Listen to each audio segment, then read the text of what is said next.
Shalom, selamat malam Bapak Ibu Saudara yang terkasih dalam Tuhan kita Yesus Kristus. Pada kesempatan malam hari ini kita akan sama-sama merenungkan kebenaran firman Tuhan yang terambil dari Lukas pasal yang ke-19 ayat yang pertama hingga ayat yang ke-10. Pada kesempatan ini kita akan membahas mengenai tema kerinduan yang terwujud. Namun sebelum kita akan memulai masuk kepada renungan ini, mari kita satukan hati, kita berdoa terlebih dahulu. Kita berdoa. Bapa, terima kasih untuk kesempatan di malam hari ini.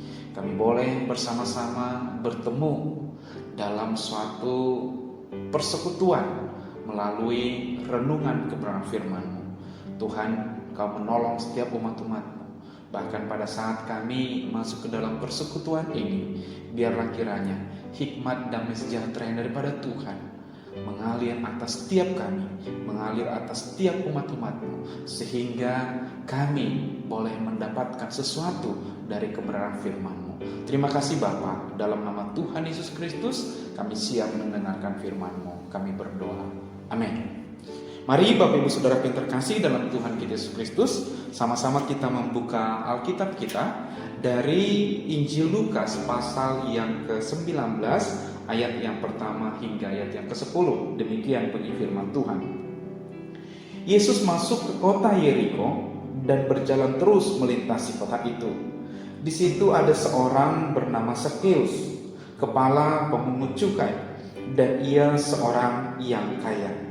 Ia berusaha untuk melihat orang apakah Yesus itu, tetapi ia tidak berhasil karena orang banyak, sebab badannya pendek. Maka berlarilah ia mendahului orang banyak, lalu memanjat pohon ara untuk melihat Yesus yang akan lewat di situ. Ketika Yesus sampai ke tempat itu, ia melihat ke atas dan berkata, "Sakeus, segeralah turun, sebab hari ini aku harus menumpang di rumahmu." Lalu Sakeus segera turun dan menerima Yesus dengan sukacita. Tetapi semua orang yang melihat hal itu bersungut-sungut, katanya, "Ia menumpang di rumah orang berdosa." Tetapi Sakeus berdiri dan berkata kepada Tuhan, "Tuhan, setengah dari milikku akan kuberikan kepada orang miskin, dan sekiranya ada sesuatu yang kuperas dari seseorang, akan kukembalikan 4 kali lipat." Kata Yesus kepadanya, "Hari ini telah terjadi keselamatan kepada rumah ini, karena orang ini pun anak Abraham. Sebab Anak Manusia datang untuk mencari dan menyelamatkan yang hilang." Bapak Ibu Saudara yang terkasih dalam Tuhan kita Yesus Kristus, tema kita pada malam hari ini berbicara mengenai kerinduan yang terwujud. Kita tahu bahwa setiap kita memiliki kerinduan. Apakah kerinduan kita mengenai usaha kita, mengenai pekerjaan kita, mengenai masa depan anak-anak kita? Atau mungkin ada juga di antara kita yang memiliki kerinduan untuk bisa datang beribadah, bersekutu dengan Tuhan secara khusus di tengah-tengah kondisi pandemi saat ini. Bapak Ibu Saudaraku, apapun yang menjadi kerinduan Bapak Ibu Saudaraku, ingatlah, suatu kerinduan itu dapat terwujud manakala kita juga berusaha atau ada usaha yang kita lakukan untuk mewujudkannya. Sebab ketika kita melihat dari sisi kata kerinduan, berarti kerinduan itu adalah sesuatu yang disebut dengan sangat ingin. Berarti sesuatu yang diinginkan dengan lebih atau melebihi yang lain. Jika sesuatu itu adalah sesuatu yang diinginkan lebih dari yang lain, tentu ada upaya, ada usaha di dalamnya. Itulah yang terjadi dengan pembacaan nats kita pada malam hari ini, yaitu Sakeus. Sakeus dikatakan memiliki kerinduan untuk melihat Yesus. Ketika dia menyadari bahwa orang-orang sudah berkerumun dan begitu banyak, sehingga dia tidak bisa melewati mereka, bahkan tidak bisa melihat dari atas karena dia pendek, maka dia berlari mendahului orang banyak itu. Apa yang dia lakukan? Dia berlari dikatakan. Dan kemudian setelah itu dia memanjat ke atas pohon. Kalau saya bisa personifikasikan, sepertinya Sakeus ini ketika dia memanjat pohon itu pun pasti tidak hanya sekali atau dua kali langsung jatuh. Karena sepertinya Sakeus ini ketika dia pendek, ya, tubuhnya pendek, sepertinya dia juga agak gemuk, sehingga untuk naik ke atas pohon itu pasti ada usaha, ada suatu upaya kerja keras yang dia lakukan. Dan ketika dia naik ke atas pohon itu, Bapak Ibu Saudaraku, ini yang menjadi sesuatu yang menarik. Mengapa ini menjadi sesuatu yang menarik? Karena apa yang menjadi kerinduan daripada Sakeus itu, yaitu ingin bertemu dengan Tuhan Yesus itu, terwujud. Wow. Dan ketika Yesus melintas, Yesus melihat Sakeus dan berkata, "Sakeus, turunlah, sebab hari ini aku harus menumpang di rumahmu." Apa yang bisa kita pelajari dari konteks ini? Apa yang bisa kita lihat dari nats ini? Bapak Ibu Saudaraku, ketika ada suatu kerinduan yang tulus untuk bersekutu, bertemu, merenungkan firman Tuhan, memang dalam hal ini setan tentu tidak ingin. Setan tentu tidak mau kita bersekutu dengan Tuhan. Namun ketika ada usaha yang kita lakukan untuk bisa mewujudkan apa yang menjadi kerinduan kita, percayalah, Tuhan yang maha melihat, Tuhan yang maha mengetahui, ketika dia tahu, ketika dia melihat kerinduan itu, percayalah, dia akan menolongnya. Lihat apa yang terjadi dengan Sakeus ini. Ketika Tuhan tahu kerinduannya itu sungguh-sungguh memiliki ketulusan, maka Tuhan pun menjumpai dia dan berkata, "Hari ini aku harus menumpang di rumahmu." Bapak Ibu Saudaraku terkasih dalam Tuhan kita Yesus Kristus, tidak hanya sekedar berjumpa, tidak hanya sekedar kerinduannya yang terwujud untuk bertemu dengan Tuhan Yesus, tetapi Sakeus pun saat kerinduannya terwujud bertemu dengan Tuhan Yesus, dia juga melakukan sesuatu atau ada hasil dari kerinduannya yang terwujud itu. Di ayat yang ke-6 dikatakan dia menyambut Yesus dengan sukacita. Maka Bapak Ibu Saudaraku, ketika ada suatu kerinduan yang terwujud, percayalah, pasti kita akan mengalami yang namanya atau merasakan yang namanya sukacita karena kerinduan kita terwujud. Yang kedua yang dilakukan oleh Sakeus saat kerinduannya terwujud bertemu dengan Tuhan Yesus, dia berkata, "Apa yang aku telah ambil, bahkan apa yang ada padaku, dia akan memberikannya, mengembalikannya kepada orang miskin, atau membagi-bagikannya kepada orang miskin."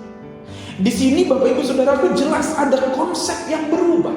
Jika sebelumnya Sakeus selalu mengarahkan segala sesuatu untuk dirinya, aku, dan untuk kepentingannya, bahkan segala hal yang dia peroleh dari hasil sebagai seorang pemungut cukai itu membuat dia menjadi kaya, tetapi itu selalu orientasinya kepada dirinya sendiri.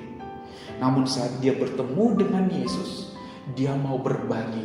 Tidak ada lagi istilah aku, tetapi yang ada kita, kami. Aku mau berbagi dengan kita, kami mau berbagi, kita mau berbagi, dan sebagainya. Bapak Ibu Saudaraku, itu hasil yang kedua. Hasil yang ketiga, yaitu selama bertahun-tahun mungkin Sakeus ini mengambil dan lebih lagi. Di Di ayat yang ke-8 saya membacakan untuk kita. Tetapi Sakeus berdiri dan berkata kepada Tuhan, Tuhan, setengah daripada milikku akan kuberikan kepada orang miskin. Dan sekiranya ada sesuatu yang kuperas dari seseorang, akan kukembalikan berlipat kali ganda. 4 kali ganda dikatakan dia akan mengembalikannya. Dia berkata di sini, seandainya ada yang kuperas, berarti ada satu praktek yang dia lakukan selama bertahun-tahun sebelum bertemu dengan Yesus, yaitu mengambil sesuatu dari orang lain. Dengan kata lain, dia memeras orang lain. Dan saat dia bertemu dengan Yesus, dia meninggalkan itu. Bahkan dia akan membayarnya dengan 4 kali lipat. Bapak Ibu Saudaraku, saya tidak tahu apakah ada selama ini yang sudah bertahun-tahun, mungkin kita tidak berbicara dengan saudara kita, mungkin kita tidak berbicara dengan adik kita, kakak kita, abang kita, atau mungkin tetangga kita, atau siapa saja yang mungkin sudah bertahun-tahun kita lakukan. Saya mau kita memiliki kerinduan, atau mungkin saudara memiliki kerinduan untuk berbicara lagi dengan dia, tetapi mungkin ada ego dan sebagainya. Maka malam hari ini, jika ada kerinduan-kerinduan yang seperti itu, mungkin juga pada sisi lain ada kerinduan supaya usaha bagus, ada kerinduan supaya anak-anak kita menjadi anak-anak yang berhasil. Mari datang kepada Tuhan, cari Dia, sebab kita tahu rancangannya Tuhan itu adalah rancangan damai sejahtera. Bahkan jika kita membaca di dalam Keluaran pasal yang ke-28, Keluaran pasal yang ke-28 di ayat yang ketiga dikatakan seperti ini. Saya akan membacakan untuk kita. Haruslah engkau mengatakan sesuatu kepada semua orang yang ahli, yang telah kupenuhi dengan roh keahlian, membuat pakaian untuk menguduskan sesuatu dan seterusnya. Bapak Ibu Saudaraku, dikatakan di sini haruslah engkau mengatakan sesuatu. Bapak Ibu Saudaraku, mengapa kita perlu mengatakan sesuatu untuk memulai? Ya, satu kerinduan itu perlu kita katakan, tetapi bukan kepada tetangga, bukan kepada orang lain, bukan. Setiap kerinduan itu perlu kita katakan kepada Tuhan. Kenapa? Karena Tuhanlah ahlinya, sang ahli yang bisa mewujudkan setiap kerinduan kita. Malam hari ini, Bapak Ibu Saudaraku, apapun yang menjadi kerinduanmu, mari datang kepada Tuhan. Tuhan akan mewujudkan kerinduanmu. Mari kita satukan hati, kita berdoa. Bapa, terima kasih untuk kesempatan malam hari ini. Kami telah mendengarkan firman-Mu dari cerita Sakeus, di mana Sakeus memiliki kerinduan untuk bertemu dengan Tuhan Yesus. Dan kami boleh mendapati apa yang menjadi kerinduan Sakeus boleh terwujud dalam kehidupannya. Dan hasil dari pertemuan, kerinduan yang terwujud itu, ada begitu banyak hal-hal yang luar biasa yang boleh dia lakukan dalam kehidupannya. Biarlah kiranya kami setiap umat-umat-Mu, bahkan setiap jemaat-Mu yang ada di gereja-Mu, Gereja Kristus Tanjung Karang di tempat ini, setiap umat-Mu yang memiliki kerinduan-kerinduan, baik untuk usaha mereka, keluarga mereka, anak-anak mereka, bahkan juga mungkin kerinduan-kerinduan yang lain.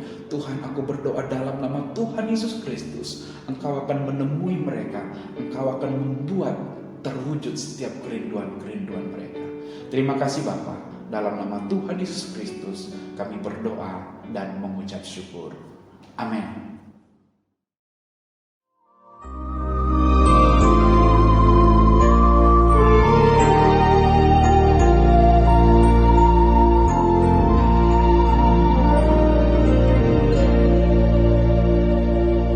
Melekat dengan dirimu di tiap langkah menjadi kerinduan.